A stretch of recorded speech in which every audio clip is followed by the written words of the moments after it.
most important things to remember about slowing things down on the walk is going to be that everything starts off at the front door. So any sort of excitement, any sort of explosion, any sort of calmness, any sort of relaxation that we have at the front door, that's going to translate to outside. So we want to make sure that we are nice and calm and relaxed on the front door. And that might also mean that in the training process, we're taking some time to just hang out by the front door. We're not doing anything. We're not opening the door. We're not making this an exciting scene or anything. We're trying to make this as uninteresting as possible so that when I open the door, it's not exciting. It's not something where I have to rush outside to see what it is because the dog already knows that this is not a big deal. But I'm also going to practice some basic obedience, get her into what I like to call the working mindset. Yes, good girl, there she is, that's the good girl. Okay, perfect. So you see, I'm just going through some basic things. As I've mentioned in the past, I really love puppy push-ups. You can watch my video on puppy push-ups and how to do that. But I really love puppy push-ups because it gets her focused on me. You can see now, before she was focused on that door. She wanted to get to the door. Now we have some nice eye contact, we have some focus. I have increased my value around the front door. Yes. So the next thing that we're gonna do is we're gonna open the door. We're gonna perform these same steps of just trying to maintain my value while the door is open. Again, I don't want the door open to be seen as a big deal. That becomes a very big issue with a lot of dogs, is they never get to experience life with the door open. And so outside is a huge deal. So as soon as they open it, they want to run outside. Well, I want her to see the door open as the exact same thing as the door closed because I have more value than anything outside.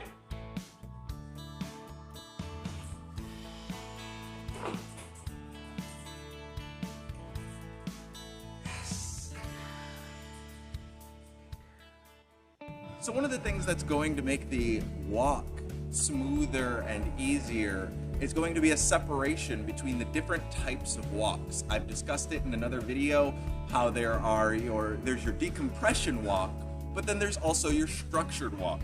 And your decompression walk is just allowing the dog to smell and wander and go potty and do all of that stuff. Whereas your structured walk, we're asking the dog to stay right here by our side.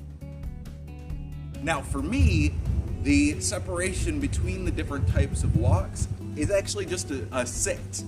When I'm walking in a nice structured walk, oftentimes what happens is that the dog will start to smell stuff, so we'll give him a little bit of slack so that we're not pulling on him.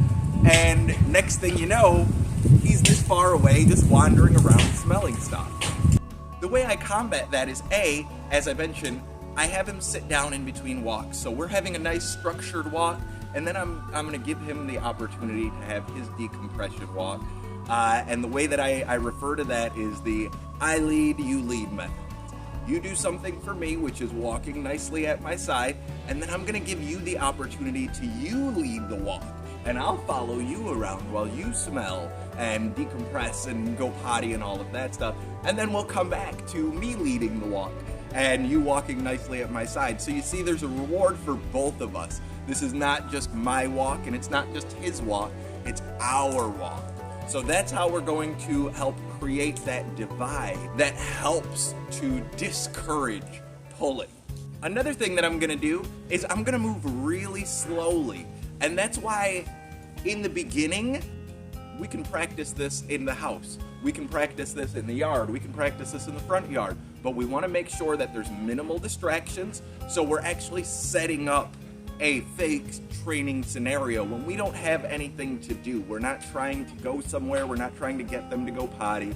We're not trying to do anything that would put stress on the situation. We're just practicing, which means that I can take 2 steps forward. When he starts pulling, I can stop, ask him to sit down. Sit. and then wait and give him the opportunity to process the situation so that we can start over again. And we start walking, and I'm just gonna take a few steps.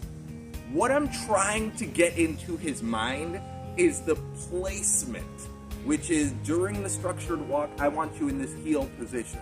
I want your front feet or your nose to be lined up with my front feet, and that foundation, we can then extend that to 5 feet, to 10 feet, to the entirety of our walk. But we've got to start somewhere. So, like I said, I'm going to take my time with it, and I'm just going to go a couple of feet, and then ask him to sit down.